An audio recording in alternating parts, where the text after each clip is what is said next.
नमस्कार दोस्तों, जे क्लासेस मेरठ परिवार में मैं डॉक्टर अंकित भारद्वाज आपका स्वागत करता हूं। कैसे हैं आप सभी? उम्मीद करता हूं सभी बहुत अच्छे होंगे और आपकी पढ़ाई भी बहुत अच्छी चल रही होगी।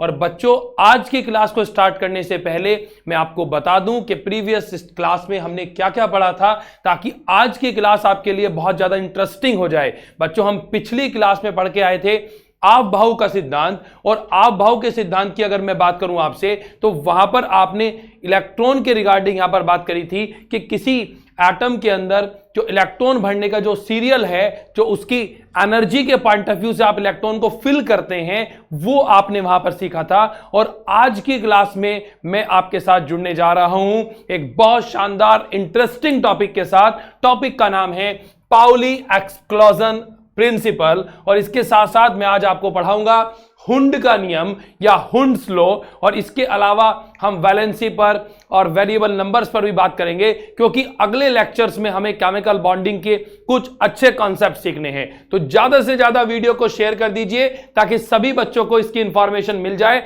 और सभी बच्चे हमारे साथ ज्यादा से ज्यादा जुड़ सके। देखिए बच्चों, आज इस महामारी की वजह से आज बहुत ज्यादा सर्कमस्टांसेस बहुत ज्यादा खराब हैं। उसकी वजह से बहुत सारे लोग ऐसे हैं जिनकी जॉब्स चली गई हैं, जिनके बिजनेस रुक गए हैं। तो हमारा यहां पर आपको क्लास देने का मेन जो मोटो है वो ये कि जो लोग ऐसे हैं जो पैसे की वजह से या किसी संसाधन की वजह से पढ़ाई नहीं कर पा रहे हैं, उनको जे क्लासेस मेरठ परिवार चाहता है कि उन तक ये वीडियो जरूर पहुंचे ताकि उनका फायदा हो सके। तो जो भी बच्चे यहां पर हमारी वीडियो को देख रहे हैं, उनका ये दायित्व बनता है कि एटलीस्ट कम से कम 10 बच्चों को ये वीडियो जरूर भेजे जिसको इसकी नीड है।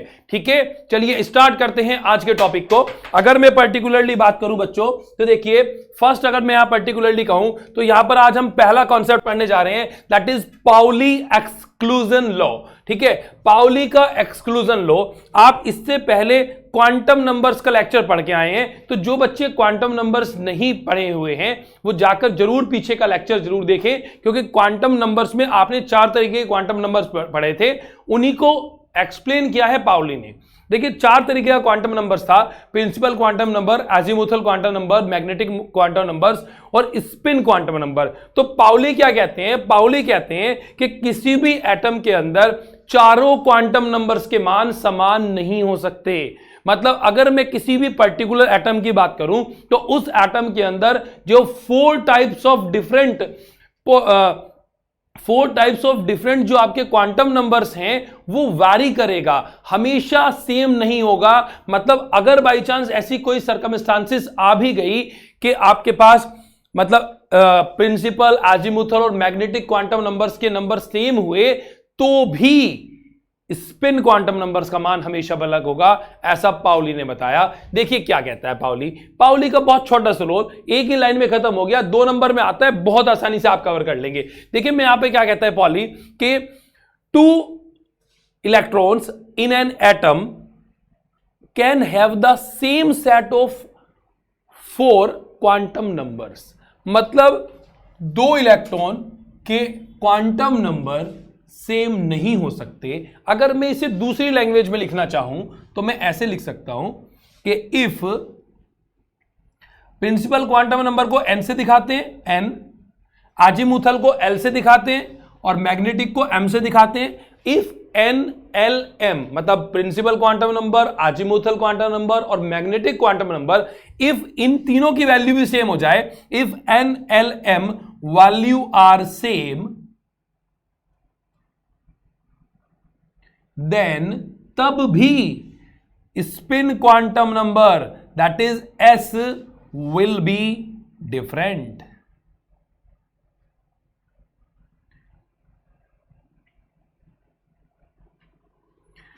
इन्होंने कहा कि अगर n, l और m के मान समान भी हो जाएं, सेम भी हो जाएं, तो भी s की वैल्यू हमेशा डिफरेंस रहेगी, क्योंकि s की वैल्यू तो आप जानते हैं, अगर ऑर्बिटल्स है तो ऑर्बिटल के अंदर या तो अपवर्ड या तो डाउनवर्ड, मतलब या तो क्लॉकवाइज डायरेक्शन या फिर एंटी क्लॉकवाइज डायरेक्शन। अगर क्लॉकवाइज डायरेक्शन है तो +½ और अगर एंटी क्लॉकवाइज है तो दैट इज -½ तो पाउली का देखिए कितना आसान सा रूल था।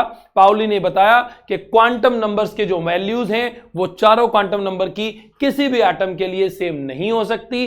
स्पिन क्वांटम नंबर्स हमेशा हमेशा डिफरेंट ही रहेगा। ठीक है, चलिए आगे बढ़ते हैं। अगला कॉन्सेप्ट आपके पास कि हुंड्स लो है ना, हुंड का नियम आपसे पूछ रहा है। अब अगले वाले पे बढ़ते हैं। अगले वाले की अगर मैं बात करूं तो देखिए हुंड रूल क्या कहता है, ये इंपॉर्टेंट कंसीडर करेंगे। स्टार लगा लो भाई इस पे। अगर मैं पोलो टेक्निक की बात करूं तो इस चैप्टर से हुंड रूल पूछ जाना बहुत कॉमन सी बात है। मतलब जनरली ऐसा होता है कि हुंड रूल आपसे 2 नंबर में पूछ लिया जाता है और बहुत आसान है क्योंकि पीछे का जो कॉन्सेप्ट सीख के आए हैं उसी के हल्का सा एप्लीकेशन है। और ये बात मैंने इलेक्ट्रॉनिक कॉन्फ़िगरेशन में आपको बताई भी थी। अगर आप ये माइंड करें तो मैंने प्रीवियस लेक्चर में आपको क्या कराया, क्रोमियम और कॉपर का इलेक्ट्रॉनिक कॉन्फ़िगरेशन सिखाया था। वहां पर मैंने आपसे कहा था हुंड रूल से लगाए। तो हुंड रूल देखिए कैसे हुआ। तो यहां पर हुंड नाम के साइंटिस्ट आए, उन्होंने क्या कहा, इन्होंने कहा द पेयरिंग ऑफ इलेक्ट्रॉन्स, कि जो इलेक्ट्रॉन की पेयरिंग हो रही है इन द ऑर्बिटल, किसी भी पर्टिकुलर ऑर्बिटल में belonging to the sub shell, अगर उनका सेम सब शेल भी है, does not takes place until all the orbitals of subcells are singly occupied। Mainly बात यह हुई कि half filled electron is more stable than that of the full filled electron. क्या कहा मैंने कहा कि half field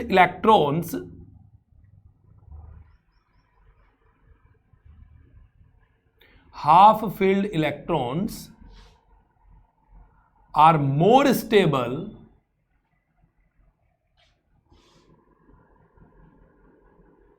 than the full filled electrons।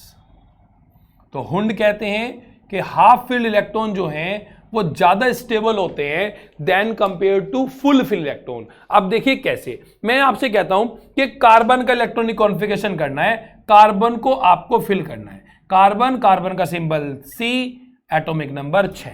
आपने कार्बन का इलेक्ट्रॉनिक कॉन्फ़िगरेशन किया तो देखिए कैसे आप इलेक्ट्रॉनिक कॉन्फ़िगरेशन करेंगे कार्बन का। अगर मैं पर्टिकुलरली बात करूं तो 1s2 2s2 और जी आपका 2p2 ये हुआ। अब मैं इसको भर के दिखा रहा हूं आपको ऑर्बिटल्स में, है ना। तो 1s के लिए आपके पास एक ऑर्बिटल s में एक ही होता है, दैट इज 2। अगेन यहां पर बात करें 2,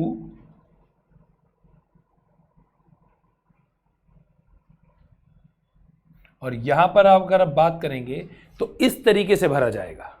मतलब आपको p के अंदर 2 इलेक्ट्रॉन भरने हैं, आप ऐसे नहीं भर सकते, क्योंकि अगर आपने इस तरीके से फिल किया तो उस कंडीशन में 2 ऑर्बिटल खाली रह गए, स्टेबिलिटी डाउन कर जाएगा।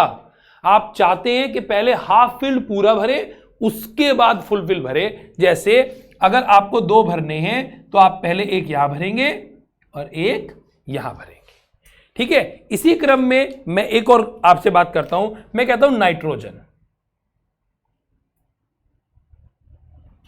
तो नाइट्रोजन जो है N और 7 से रिप्रेजेंट करते हैं। इलेक्ट्रॉनिक कॉन्फ़िगरेशन जानते हैं, 1s2 2s2 2p3 हो जाएगा, ठीक है, क्योंकि 7 भरने हैं तो इसमें तो 2 आने हैं तो 2 आ गए, दैट इसमें भी 2 आने हैं, 2s2 में ये भी आ गए। अब 2p3 था हमारे पास, क्योंकि नाइट्रोजन की बात कर रहा हूं इसलिए मैंने स्किप कर दिया भाई। ये बात आपको सिखा के आया हूं, है ना, कि नाइट्रोजन की अगर मैं कंसीडरेशन में बात करूं तो 2p3 हो जाएगा, 7 इलेक्ट्रॉन भरने हैं। तो यहां पर अगर मैं कंसीडर करूं तो आपको देखना है कि 7 जो आप भरेंगे उसमें क्या करना है, 1 2 3 ऐसे नहीं करेंगे, ठीक है। आपको क्या करना है, पहले हाफ फील्ड सारे भरने हैं। तो 3 इलेक्ट्रॉन भरने थे, एक ऐसे भरा, एक ऐसे भरा और एक ऐसे भरा।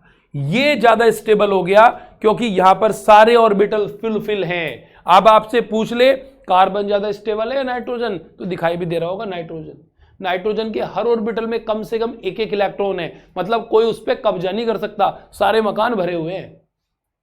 अगर हम इसकी जगह यहां लिख देंगे तो ये वाला मकान खाली हो जाएगा, कोई और आएगा कब्जा कर लेगा। कब्जा बचाना है, ठीक है। तो यहां पर कार्बन की मैं बात करूं, कार्बन का आपने इलेक्ट्रॉनिक कॉन्फ़िगरेशन से अकॉर्डिंग टू हुंड रूल आपने इसका फिलअप भर के देखा।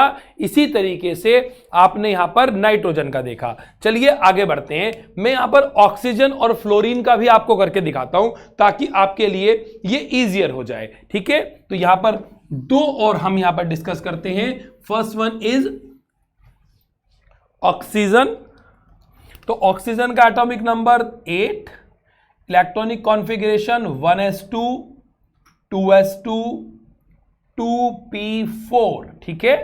और इसी क्रम में fluorine that is 9 1s2 2s2 2p5। तो यहां पर देखिए आपके पास ये सारे आ गए। ये ऑक्सीजन का भरना चाह रहे हैं, एक s ऑर्बिटल, ये 2s और ये 2p वाला 1 2 3, ठीक है। ये मैंने भरा 1s, ये भरा 2s और ये भर रहा हूं मैं 2p, ठीक बात है। इसी तरीके से फ्लोरीन के भी पहले बॉक्स बना लेते हैं। तो ये इसका 1s, ये इसका 2s and the next is 2p, ठीक है। ये इसका 2p हो गया। अब अगर मैं पर्टिकुलरली कहूं तो मुझे ऑक्सीजन के 2s 1s में 2 भरने हैं, 2 भर दिए, इसमें भी 2 भरने हैं, 2 फिल कर दिए, यहां मुझे 4 भरने हैं तो 1 1 1 ऐसे भरा जाएगा जी, 1 1 1 और फिर एक ऐसे, that is 4। It is the correct explanation of Hund's rule. यहां पर फ्लोरीन को भरना है, अगेन 1 2 1 2 1 1 1 सेकंड, मतलब यहां पर 5th आपको इलेक्ट्रॉन भरने थे आउटर मोस्ट में, तो आपने 1 2 3 4 5 इस तरीके से फिलअप करेंगे। ये एक करेक्ट सीक्वेंस माना जाता है अकॉर्डिंग टू हुंड्स रूल। तो हुंड रूल क्या कहता है कि half filled electron is more stable than that of the full filled electron. और अगर मैं डेफिनेशन की बात करूं तो the pairing of electron in the orbitals belonging to the same subshell does not takes place until the orbital of the subshell are singly occupied, कि जब तक हाफ फील्ड इलेक्ट्रॉन ना भर जाएं तब तक फुल फील्ड इलेक्ट्रॉन नहीं भरने हैं। ये आपको ध्यान देना है भाई, है ना। जब तक हाफ फील्ड इलेक्ट्रॉन ना भर जाएं तब तक फुल फील्ड इलेक्ट्रॉन नहीं भरने हैं, ये मैं आपसे बता रहा था। तो यहां पर हुंड रूल मेरे हिसाब से मोस्ट प्रोबेबली आपको समझ आ गया होगा। तो बच्चों यहां पर 2 क्वेश्चंस मैं आपके साथ डिस्कस करूंगा। ये मैंने प्रीवियस लेक्चर में भी पढ़ाया था आपको कि क्रोमियम और कॉपर ये दोनों एक्सेप्शन है इलेक्ट्रॉनिक कॉन्फ़िगरेशन का, ठीक है। ये हुंड रूल के अकॉर्डिंग भरे जाते हैं। दोनों पे बात करते हैं, सबसे पहले कॉपर की बात करते हैं, ठीक है। तो यहां पर अगर मैं पर्टिकुलरली आपके लिए थोड़ा सा स्पेस बना लूं तो हम आसानी से इस बात को सीख पाएंगे। तो पर्टिकुलरली हुंड रूल को फॉलो करके हमने यहां पर इलेक्ट्रॉनिक कॉन्फ़िगरेशन किसी भी एटम का आप फिल कर सकते हैं। तो पोलोटेक्निक के सभी छात्र यहां पर तैयार हो जाएं कि 1 नंबर का क्वेश्चन तो आपका बिल्कुल आसान यही आ जाता है कि इलेक्ट्रॉनिक कॉन्फ़िगरेशन भर के दिखाओ, XYZ कोई भी एलिमेंट दे दे आप भर देंगे, मैंने सिखाया हुआ है। तो मैं यहां पर कॉपर के साथ आपके साथ डील करूंगा। यहां पर मैंने कहा कॉपर, चलिए पहले कॉपर ही भर लेते हैं। कॉपर का एटॉमिक नंबर 29 होता है, मैंने याद किया हुआ है आपको। 29 आपको फिल करना है, तो 1s2 2s2 2p6 3s2 3p6 4s2 और 3d9। ऐसे हम जनरली करते थे, लेकिन अगर मैं इस तरीके से फिल करता हूं तो भाई देखो ये तो ऑर्बिटल भर ही जाएंगे, इसका तो कोई इश्यू नहीं है। इन लास्ट 2 की बात कर लेते हैं। मतलब एक साइड में यहां पर 4s बनाता हूं, ये 4s बना दिया जी, और इधर बना दिया मैंने आपके लिए 3d। ये 1, ये 2, ये 3, ये 4 और ये आपका 5, ठीक है। तो यहां मैंने आपका बना दिया 4s और यहां बना दिया मैंने 3d। अगर मैं इसे इस तरीके से भरता हूं जैसे इलेक्ट्रॉनिक कॉन्फ़िगरेशन जनरली आप और एलिमेंट का भरते हैं तो क्या होगा आप देखिए। यहां पर 4s है, 2 इलेक्ट्रॉन है, एक इलेक्ट्रॉन यहां आ गया, एक इलेक्ट्रॉन यहां आ गया, दैट इज क्लियर। और 3d की बात करें तो 9 है, 1 2 3 4 5 अकॉर्डिंग टू हुंड रूल भर रहे हैं, 6 7 8 और 9। इस तरीके से आपका ये ऑर्बिटल्स फिल हो गया। अब इस कंडीशन में यहां पर क्या हो रहा है भाई, यहां पर एक इलेक्ट्रॉन कम है, तो यहां पर ये एक एक्सेप्शन है, अपवाद है कि ये जो 4s वाला है ना, ये 4s वाला s2 की जगह पर s1 हो जाता है, और ये जो 3D वाला है पहले ये भर जाता है और ये हो गया जी 3D10। तो कॉपर का आपको अपवाद याद रखना है, एक्सेप्शन याद रखना है। तो यहां पर क्या होगा, ये इस तरीके से हो जाएगा और इसका एक आप कम कर दें। ठीक है, ये कॉपर के लिए। इसी तरीके से अगर मैं क्रोमियम की बात करूं, दैट इज Cr24, करो जी इलेक्ट्रॉनिक कॉन्फ़िगरेशन, सेम चलेगा भाई, 1s2 2s2 2p6 3s2 3p6 4s2 3d4। अब यहां पर भी यही होगा, ये जो 4s है ये अपना एक इलेक्ट्रॉन कम करेगा और 3d के कर देगा 5, क्योंकि अब अगर ऐसे भरते हैं तो उस केस में 4s तो ये हो गया आपका 1 और 3d के सारे ऑर्बिटल फिल हो गए। 5 होते हैं 3d में, 1 2 3 4 और 5। अब देखिए ये स्टेबिलिटी के पॉइंट ऑफ व्यू से ज्यादा सुपीरियर हो जाता है, दैट्स वाई हम क्रोमियम का इलेक्ट्रॉनिक कॉन्फ़िगरेशन इस तरीके से करेंगे। ये बात आपको हुंड रूल्स ने बताई है। तो यहां पर बच्चों हुंड रूल आपको मेरे हिसाब से समझ आया होगा। तो यहां पर ये दोनों जो टॉपिक्स मैंने यहां पर जो न्यूमेरिकल मान लीजिए, आप क्वेश्चंस मान लीजिए, अपवाद मान लीजिए, एक्सेप्शन कह दीजिए, जो मैंने ये दो लिख के दिखाए हैं, ये दो आप जरूर राइट डाउन करें अपने नोटबुक में, क्योंकि यहां से क्वेश्चन बनने के चांसेस ज्यादा होते हैं। ठीक है, तो यहां पर आपने ये इलेक्ट्रॉनिक कॉन्फ़िगरेशन कॉपर का और क्रोमियम का कर लिया। अगर कहीं भी कोई दिक्कत आती है तो आप प्लीज मेरे को जरूर बताएं, ताकि मैं उसका सॉल्यूशन आपके लिए कर सकूं। चलिए आगे बढ़ते हैं। एक और मैं यहां पर आपको टॉपिक सिखाने जा रहा हूं आज की क्लास में। टॉपिक का नाम है नोबल गैस। नोबल गैस है ना, नोबल गैस किसे कहते हैं? देखिए मैंने आपको प्रीवियस लेक्चर में, लेक्चर नंबर 1, जो मैं केमिस्ट्री के बेसिक्स आपको सिखा रहा था, वहां मैंने आपसे बताया था कि जी मैजिक नंबर होते हैं हमारे केमिस्ट्री में कुछ। क्या है मैजिक नंबर? कि सभी इलेक्ट्रॉन चाहते हैं, मतलब सभी एलिमेंट ये चाहते हैं कि वो अपना ऑक्टेट कंप्लीट कर लें, वो अपने आउटर मोस्ट में 8 इलेक्ट्रॉन ले आए। तो यहां पर हमने कुछ मैजिक नंबर आपको रिमाइंड कराए थे। अगर आपको याद आ रहा हो तो देखो मैंने ये लिखे थे मैजिक नंबर, दैट इज 2 8 18 और 32। These are the magic number. तो नोबल गैस उन्हें कहते हैं जिनका ऑक्टेट कंप्लीट होता है। तो यहां मैं अगर आपसे बात करूं कि नोबल गैस कौन है भाई, ऐसे एलिमेंट जिनका ऑक्टेट कंप्लीट होता है उसको आप नोबल गैस कहते हैं। अब ऑक्टेट कंप्लीट का क्या मतलब है? उसके आउटर मोस्ट में इनमें से कोई एक आना चाहिए। ठीक है, उसको आप यहां पर नोबल गैस कहते हैं। इसका दूसरा नाम जीरो ग्रुप भी है भाई। नोबल गैस कह दो, जीरो ग्रुप एलिमेंट कह दो, 18th फैमिली कह दो। आप पेरियोडिक टेबल पढ़ेंगे तो वहां पर मैं कराऊंगा भी जीरो ग्रुप, है ना। और 18th फैमिली भी कह सकते हैं आप इसकी, 17th फैमिली के बाद आती है। और यहां पर इसमें कौन कौन है? इसमें आपका आता है हीलियम, हीलियम का एटॉमिक नंबर 2, हीलियम के बाद नियॉन, नियॉन का एटॉमिक नंबर 10। देखो करके भी देखते हैं, अगर इसको इलेक्ट्रॉनिक कॉन्फ़िगरेशन करेंगे क्या आएगा? 2, दैट इज मैजिक नंबर। अगर मैं नियॉन का करूं तो 2 और 8, तो देखो that is magic number last में, है ना। फिर इसके बाद argon Ar, that is 18th, तो 2 8 8। तो यहां पर आप देख रहे हैं कि आर्गन का भी कितना आ गया भाई? 18 आ गया। ठीक है, फिर इसके बाद क्रिप्टन आता है, दैट इज 36, तो 2 8 18 8।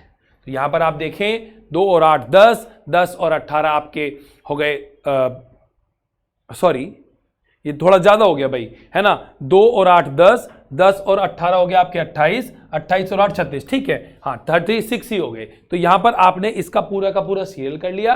और भी हैं, ऐसा नहीं है कि सिर्फ यही है, मतलब हीलियम है, नियोन है, आर्गन है, क्रिप्टन है, इसके साथ साथ अगर मैं बात करूं तो जीनोन है, रेनोन है, XE और RN भी है ना, XE है और RN, रेडोन है, ठीक है, XE का 54 होता है, ठीक है, और अगर मैं रेनोन की बात करूं या रेडोन की बात करूं तो यहां पर 86 होता है बच्चों, है ना। तो ये भी आप इसी तरीके से इसी सीरियल से फिलअप कर लेंगे। इनके भी आउटर मोस्ट में लास्ट में 8 इलेक्ट्रॉन आएंगे, ऐसा आपको भर के चलना है। तो इसे जीरो ग्रुप या नोबल गैस कहते हैं। कोई भी एलिमेंट, कोई भी कंपाउंड, कोई भी मेटल, कोई भी नॉन मेटल ये चाहती है कि वो अपना इलेक्ट्रॉनिक कॉन्फ़िगरेशन नोबल गैस जैसा कर ले, क्योंकि ये स्टेबल है, इनको किसी की जरूरत नहीं है, इसीलिए कि ये किसी से रिएक्शन नहीं करते, इसीलिए इनका दूसरा नाम इनर्ट गैस भी होता है,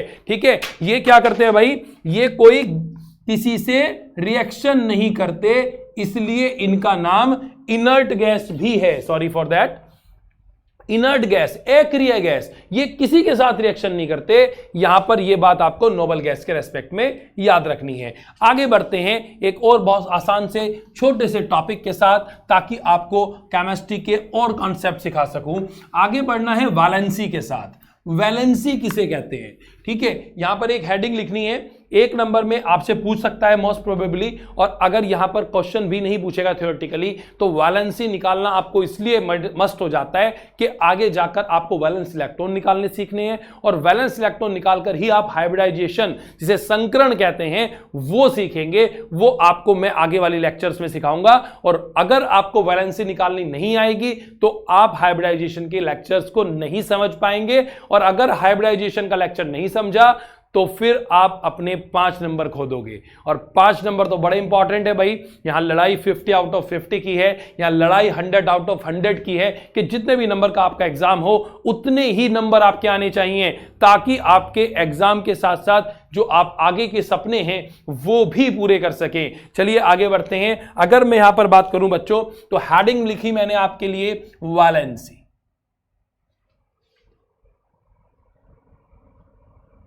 संयोजकता बोलते हैं भाई, वैलेंसी या संयोजकता। तो मैं कहूं valency of an element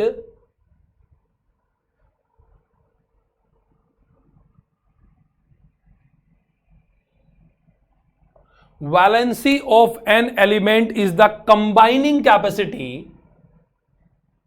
is the combining capacity of an atom.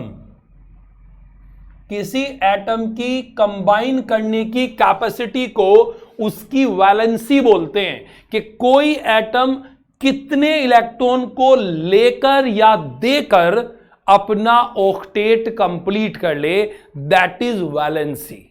दोबारा समझिए, मैंने कहा कि किसी एलिमेंट की ऐसी कंबाइनिंग कैपेसिटी जिससे वो किसी ऑक्टेट को कंप्लीट कर ले, दैट इज कॉल्ड वैलेंसी। उसको संयोजकता या वैलेंसी कहते हैं। फॉर एग्जाम्पल, अब मैं आपसे कहता हूं sodium,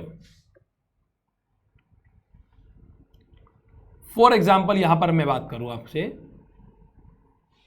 that is sodium. Sodium का सिंबल बताओ भाई, Na, है ना। एटॉमिक नंबर जानते हैं 11, बिल्कुल ठीक। अब मुझे इलेक्ट्रॉनिक कॉन्फ़िगरेशन करना है इसका। अगर मैं सोडियम का इलेक्ट्रॉनिक कॉन्फ़िगरेशन करूं तो 2, 8 और 1, मेरे पास इलेक्ट्रॉनिक कॉन्फ़िगरेशन ये आया। अब अगर मैं यहां पर बात करूं तो according to magic number outer most में 8 होने चाहिए थे। अब ये 8 कैसे हो सकते हैं? हमारे पास 2 ऑप्शन है इस सोडियम को स्टेबल करने के लिए। क्या ऑप्शन है? एक साइड अलग लिख लेते हैं सोडियम। हमारे पास सोडियम है कैसा, ये 2, 8 और 1 की फॉर्म में है। मुझे इसे स्टेबल करना है। मेरे पास 2 ऑप्शन है। पहला ऑप्शन, मैं इसके इस 1 इलेक्ट्रॉन को यहां से भगा दूं, मतलब ये अपना 1 इलेक्ट्रॉन किसी को दे दे, पहली बात। दूसरा ऑप्शन,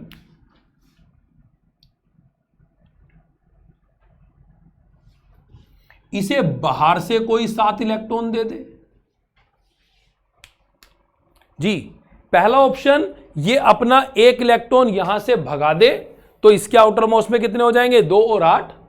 दूसरा ऑप्शन ये बाहर से 7 ले ले, उधार ले ले किसी से, तो 7 और आ गए, तो 2 8 8, दैट इज मैजिक नंबर, तो इसका ऑक्टेट हो जाएगा कंप्लीट। क्या करना आसान है, आप खुद सोच सकते हैं क्या करना आसान है। इस केस में अगर आप देखें तो यहां पर आपको दिखाई दे रहा है 1 इलेक्ट्रॉन को भगाना है, तो यह आसान है, या 7 खींच के लेके आना आसान है। जल्दी से नहीं आता कोई खींच के, आपको 1 भगाना है। आप ऐसे समझिए आपकी तिजोरी थी, उसमें 1 लाख रुपए आ सकते थे, 1 रुपए की कमी पड़ गई है ना, तो आप 1 रुपया कहीं से भी खींच के ले आओगे, तिजोरी बंद कर दोगे। और अगर 1 रुपया फालतू है तो फिर तिजोरी बंद नहीं हो रही, तो 1 रुपया जल्दी से फेंक दोगे। ऐसा थोड़ी ना होता है कि आपके पास 1 रुपया है, मेरे पास 99 रुपए हैं और 100 का नोट बैंक में जमा हो ना, तो आप कहोगे कि सर 99 रुपए दे दो, हम बैंक में अपने 100 रुपए जमा कर आएंगे। ऐसा थोड़ी ना होगा भाई, मेरे पास है ना 99 रुपए, तो मैं लूंगा तुम्हारे से 1 रुपया, ताकि मेरे बैंक में 100 रुपए बढ़े। क्योंकि जो गरीब होता है, जो रिएक्टिव होता है, उसी को तो टूटना पड़ता है। तो मेरे प्यारे बच्चों, अब यहां पर राजा का बच्चा राजा नहीं बनेगा, अब राजा वो बनेगा जो मेहनत करेगा। ऐसा पढ़ा है ना आपने, और सुना भी है सुपर 30 मूवी में, है ना। तो अब सभी बच्चे राजा बनेंगे मेरे साथ जो पढ़ते हैं। यहां पर जो जितनी ज्यादा मेहनत करेगा वो कॉलेज में भी अच्छे नंबर लाएगा और सरकारी नौकरी भी पाएगा। चलो बच्चों देखो क्या हुआ। अब मैंने कहा 2 8 1, ठीक है। अब इसके पास 2 ऑप्शन थे, या तो 1 इलेक्ट्रॉन भगा दे या 7 इलेक्ट्रॉन ले ले। लेगा तो माइनस, क्योंकि उधार ले रहा है, तो हम फिर माइनस से रिप्रेजेंट करेंगे। अगर देगा तो प्लस, क्योंकि फालतू है तो प्लस।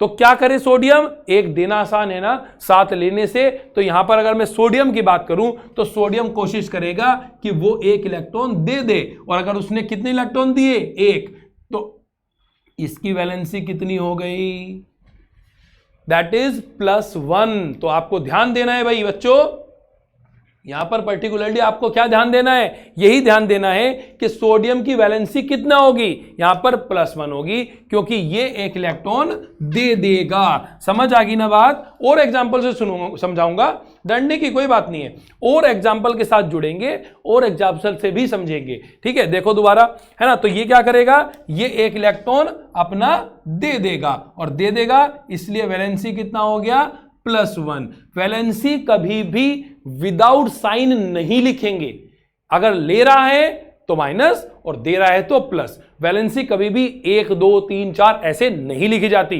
+1 -1 +2 -2 इस तरीके से लिखी जाती है। ये आप ऑब्जर्व करें और साथ साथ अपने ब्रेन के अंदर फिक्स आउट कर लें, ठीक है। आगे बढ़ते हैं, मैं मैग्नीशियम की बात करता हूं। 12 है जी, 2 8 2। अब फिर क्या करेगा, 2 इलेक्ट्रॉन देने आसान है, 6 इलेक्ट्रॉन खींच के लाने आसान नहीं है, 6 खींच के लाना, तो 2 दे देगा, और देने वाला धनी, दैट इज +2। और देखें क्लोरीन 17, 2 8 7, आउटर मोस्ट में कितने आ गए, 7। कितने करने हैं, 8। 2 ऑप्शन है भाई इसके पास, या तो ऐसा करे 7 इलेक्ट्रॉन फेंक दे दे किसी को, और ऑक्टेट कंप्लीट कर ले अपना, 2 8 बन जाए। और दूसरा ऑप्शन एक और है, या ऐसा करे कि 7 इलेक्ट्रॉन तो है ही, एक किसी से उधार ले आए और अपना ऑक्टेट कंप्लीट करके क्या कर ले, 2 8 8। बोलो जी, ये वाला ठीक है, ये वाला ठीक है। 7 देना भारी है, यहां पर 1 ही तो खींच के लाना, लिया किसी को मार पीट के, 1 इलेक्ट्रॉन ही तो पूरा करना है, तो खींच के लिया आएगा क्लोरीन। तो अगर क्लोरीन खींच के लिया आएगा तो कैसे भरेगा, देखो जरा फटाफट, दैट इज 2 8 7 तो पहले से ही था, 1 इलेक्ट्रॉन किसी से उधार ले लिया, और उधार लेने वाला -1। तो वैलेंसी कितनी हो गई यहां पर, -1, ठीक है। ऑक्सीजन को देखो, ऑक्सीजन का एटॉमिक नंबर 8 2 6, आउटर मोस्ट में कितने करने हैं, 8। 6 तो उसके पास पहले से ही है, 2 उधार लिया आएगा किसी से, तो कितनी हो गई वैलेंसी, -2, दैट इज यहां पर वैलेंसी आपने निकाल ली, तो जितने भी मेटल या नॉन मेटल चाहें आप, उनमें से किसी की भी वैलेंसी निकालना कितना आसान मेथड है, ये मैंने आज आपको सिखाया कि प्लस में रखें, माइनस में रखें, कैसे करें मैनेज, ये मैंने आपको वैलेंसी के माध्यम से सारी बातें बता दी हैं। तो यहां तक अगर आपको समझ आया तो हम आगे की कुछ और बात भी सीख सकते हैं, और आपसे यह भी पूछ लेता है कि वैलेंस इलेक्ट्रॉन किसे कहते हैं। ठीक है, एक और हेडिंग है वैलेंस इलेक्ट्रॉन। अब यहां कुछ नहीं घटाना, कुछ नहीं बढ़ाना, कुछ नहीं करना। वैलेंस इलेक्ट्रॉन वो जो वैलेंसी के लिए जरूरी है, जो खींच के लाएंगे, उन्हें वैलेंस इलेक्ट्रॉन कहते हैं। जैसे मैं आपसे कहूं फास्फोरस, फास्फोरस का मतलब 15, तो 2 8 5। आपसे पहला क्वेश्चन ये कि वैलेंसी क्या होगी इसकी, तो वैलेंसी 5 है, 3 खींच के लिए आएगा, तो दैट इज -3। तो वैलेंसी कितनी हो गई भाई? -3। यहां कोई दिक्कत परेशानी समस्या नहीं ना? आगे बढ़ो। अब मैं आपसे कहूं वैलेंस इलेक्ट्रॉन कितने हैं, तो जो बाहर वाले इलेक्ट्रॉन हैं उन्हें वैलेंस इलेक्ट्रॉन कहते हैं। तो यहां पर वैलेंस इलेक्ट्रॉन कितने होंगे? ये हाइब्रिडाइजेशन पढ़ोगे, वैलेंस इलेक्ट्रॉन निकालने आने चाहिए, क्योंकि वहां सारा गेम ही वैलेंस इलेक्ट्रॉन का है। ठीक है, आगे के लेक्चर्स में सिखाऊंगा आपको। ठीक है, तो जितने भी आउटर मोस्ट के इलेक्ट्रॉन हैं उन्हें वैलेंस इलेक्ट्रॉन कहते हैं, और जितने इलेक्ट्रॉन वो खींचकर या दे देते हैं अपने, उन्हें उनकी वैलेंसी कंसीडर्ड किया जाता है। तो यहां आपने वैलेंस इलेक्ट्रॉन और वैलेंसी का कॉन्सेप्ट सीखा, मोस्ट प्रोबेबली आपको समझ आ गया होगा। एक और छोटा सा कॉन्सेप्ट सिखा देते हैं आज के लेक्चर में कि जी वेरिएबल वैलेंसी किसे कहते हैं। Variable valency,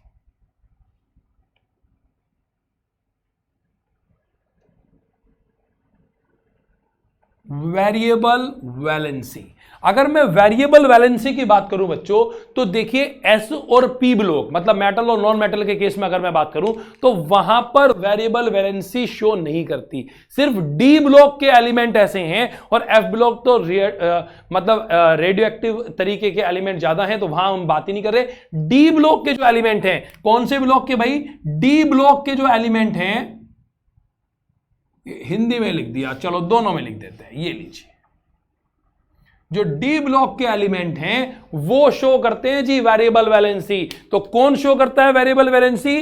D block element show